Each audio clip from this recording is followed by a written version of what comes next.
Okay, bros.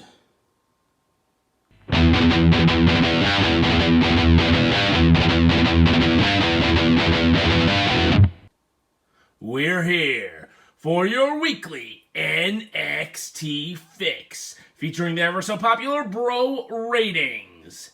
This week, it's Balor versus Kross 2. Now, here's your host.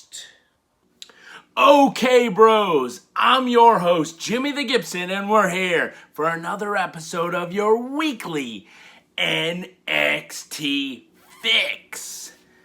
NXT's been absolutely on fire lately as they're leading into the next big event, which is TakeOver in Your House. And if this year's TakeOver in Your House is anything like last year's, they put on a freaking show. So let's get started this week. Kross versus Balor is a big match fight, is a big match feel, and it will be a big match deliver. What a fantastic opening promo video montage. Kross versus Balor 2. Our opening contest, women's number one contender tag team championship match. Winner of this match will go on to face Candice LeRae and Indy Hartwell at a later date. We had Shotzi Blackheart and Ember Moon versus Dakota Kai and Raquel Gonzalez. That's right, your current women's champion, Raquel Gonzalez. Bros, made my prediction last week. Dakota and Raquel win this, going on to face Candice and Indy, where that's the split of Dakota and Raquel. But Jimmy the Gibson was wrong. It was a fantastic match. Maybe a couple slow spots, but I mean, Shotzi was good. Ember was fantastic. Raquel, maybe a couple missed spots by Raquel, but I actually thought Raquel after the match was even better. To be honest, Dakota Kai was the one really holding this whole match together. In the end, it was Ember Moon, Shotzi Blackheart getting the 1, 2, 3. They knocked Raquel Gonzalez out of the ring. They pinned Dakota Kai, and they are your number one contenders for the Tag Team Championship, going against a rematch here against Candice and Indy.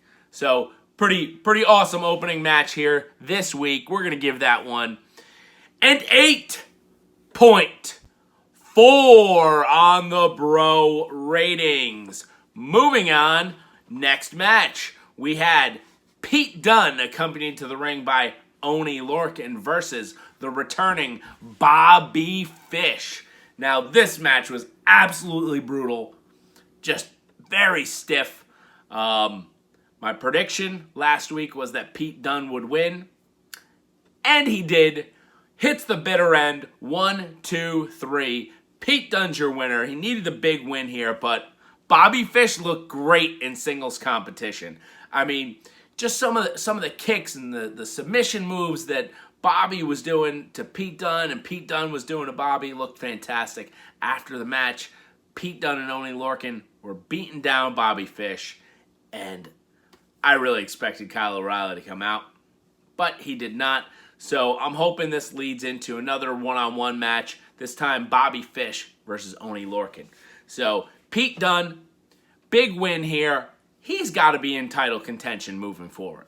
So, pretty solid match by these two. We're going to give that one an 8.3 on the bro ratings. Moving on, Mercedes Martinez is ready to start again with night 1 on her way to the title. And then in the background, Boa appears. Yeah, that's right, Boa from T and Shaw. What's going on there? Maybe we'll find out. Up next, Hit Row. Now you know. Hit Row cuts a promo in the back talking about all the current champions in NXT. And the current North American champion is included because what's Godzilla to King Kong? That's what Top Dollar said. Not nada is the answer he gave. Hit Row. If you know, now you know. And if you couldn't tell, Jimmy the Gibson, big fan of Hit Row.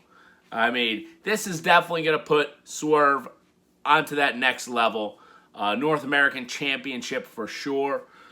Why not make him a NXT World Champion contender if he's the leader of a successful stable like Hit Row?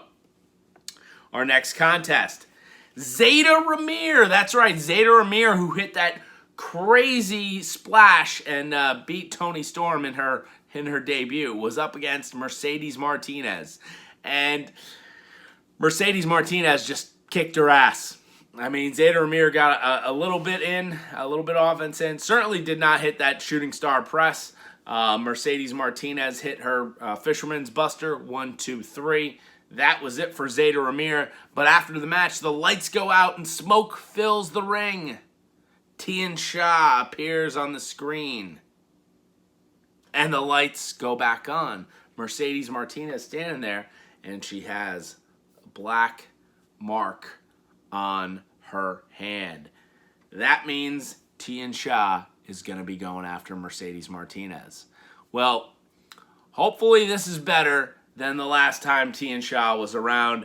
Hopefully we get to see Mei Ying actually wrestle this time. Otherwise, I'm sorry, you're just going to have to give Xia Li a new gimmick. Xia Li, she's been trying really hard here, has some momentum going, and then they're off TV for a few weeks. I don't know what's going on with that. Let's get back to the Mercedes Martinez-Zayda Ramier match. It was a squash match, but it wasn't that great. So, with that being said, bros, we're going to give that one a 6.7 on the bro ratings. Moving on, the $1 Million Man shows up to NXT and he tells Toni Storm that she looks like $1 million. And then Robert Stone approaches him and the $1 Million Man throws a stack of money at him to go away. So now, here's your 1-minute figure review. Okay, bros, here's the figure we're going to be reviewing today. It is none other than Ember Moon Elite NXT TakeOver figure. Check this one out. Let's get a close-up. Ember Moon's only figure in this NXT TakeOver Elite Series.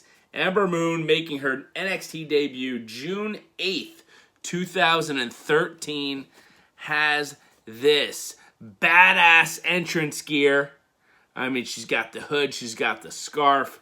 What a fantastic figure of Ember Moon here. Ember Moon, former NXT Women's Champion and former NXT Women's Tag Team Champion.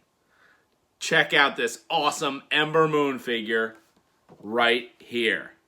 And now, back to me. And we're back!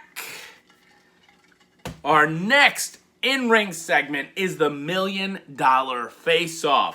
Cameron Grimes versus the $1 Million Man, Ted DiBiase. And they're bantering back and forth, and Cameron Grimes says, you know, why do you have it out for me? And he goes, you know something, kid? I actually see a lot of myself in you, especially in your in-ring performance. And I'm looking for someone to pass on the $1 Million legacy to. Well, who comes out but none other than L.A. Knight. And this guy's got charisma coming out of his ass. I mean, L.A. Knight, fantastic on the microphone. He shows up, yeah. Well, you know something, Cameron. The reason why I'm here is, let's face it, whose game is it? That's right, L.A. Knight's game. You know what? Kid, You just don't get it. And then he hits Cameron Grimes with his cutter stunner finishing move. I don't think they have a name for that yet. And then the $1 Million Man laughs. Ted DiBiase leaves. LA Knight leaves. Cameron Grimes is left laying in the ring. So, great seeing Ted DiBiase here, the $1 Million Man. I'm still pulling for him to be paired with Cameron Grimes, some sort of managerial role perhaps. But LA Knight throws a little twist into this plot here. LA Knight is just fantastic. So this was a great in-ring segment. I hope there's more. I hope there's more to come here. So with that being said, bros, we're going to give that one a 7.5 on the bro ratings. Moving on, Franky Monet. Her debut is coming up next. Mackenzie Mitchell's in the back with Indy Hartwell. And she's looking for Dexter Lumis. Looking everywhere, but she runs into Everrise! Everrise Live! Everrise rules! And the one guy, I think it's Martel, he goes, Indy, why are you looking for Dexter Lumis? Everrise is right here. You know, we got a hit Saturday morning TV show. What, you got a problem with us? You want to take a swing at me? Hilarious. The guys from Everrise, I mean, that's, what a line. You got a problem with us? You gonna take a swing at me? Classic line. Everrise, fantastic. Check out their Saturday morning show, Everrise Live. Up next, in ring, we have Cora Jade versus Franky Monet. That's right, formerly known as Taya Valkyrie, La Guerra Loca, makes her in-ring debut and just absolutely whips Cora Jade. Cora Jade got in a couple moves here and there, but this was a big-time debut for Franky Monet. Hits Beth Phoenix's old finisher, the Glam Slam, for the 1, 2, 3.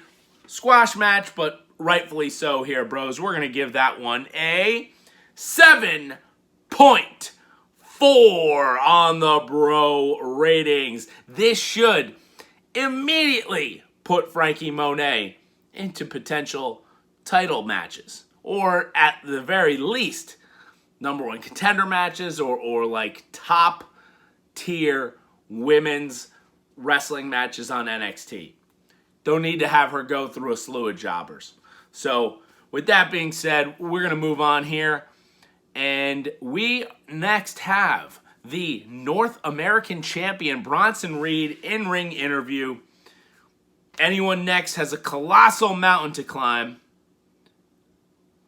but Santos Escobar comes out with Legado del Fantasma, and Santos Escobar says, you know what? I've got a telenovela story to tell, but I was born to be a champion. Obviously, they're setting up Bronson Reed's next feud, Santos Escobar. This was the main purpose of it. Decent in-ring promo. I understand they did it. This was Bronson Reed's first time holding the title, so it made sense.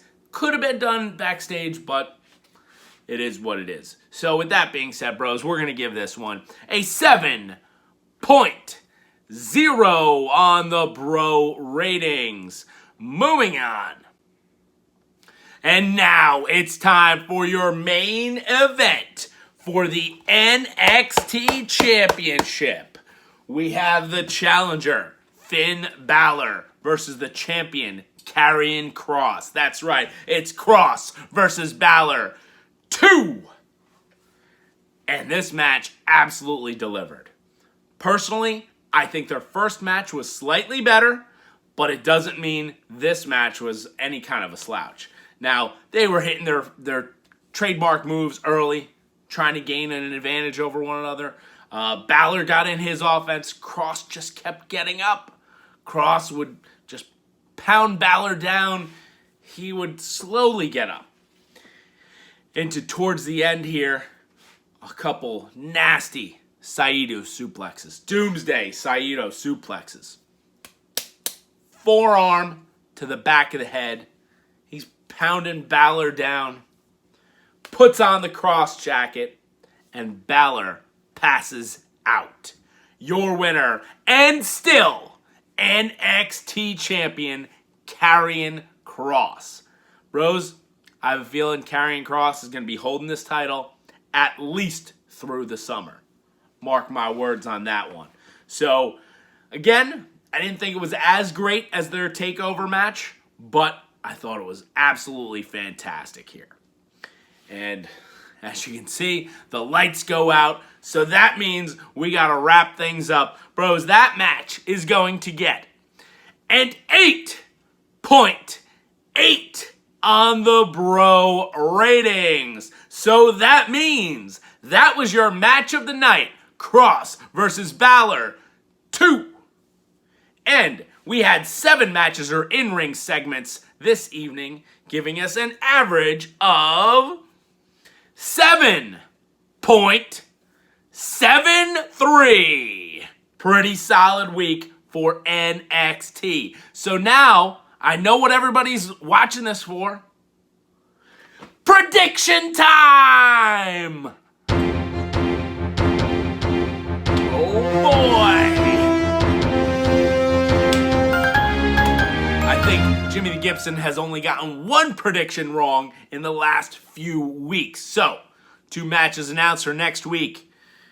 And it will be for the NXT Tag Team Championship. MSK will defeat Legado del Fantasma. And then, in a triple threat #1 contender match for the NXT Champion, who's going to go on to face Karrion Kross at TakeOver in Your House? We have Kyle O'Reilly, Pete Dunne, and Johnny Gargano. Bros, my prediction is it will end in a no contest. Pete Dunne, Kyle O'Reilly, Johnny Gargano, ending in a no contest, some sort of count out or something, and it's going to set up a fatal 4-way match at NXT TakeOver in Your House. Karrion Kross, Kyle O'Reilly, Pete Dunne, Johnny Gargano. You heard it here first, bros. Thank you so much for watching. I'm your host, Jimmy the Gibson. Please like this video, share this video, subscribe to the channel, and comment below. And we will see you next week for some more NXT Fix.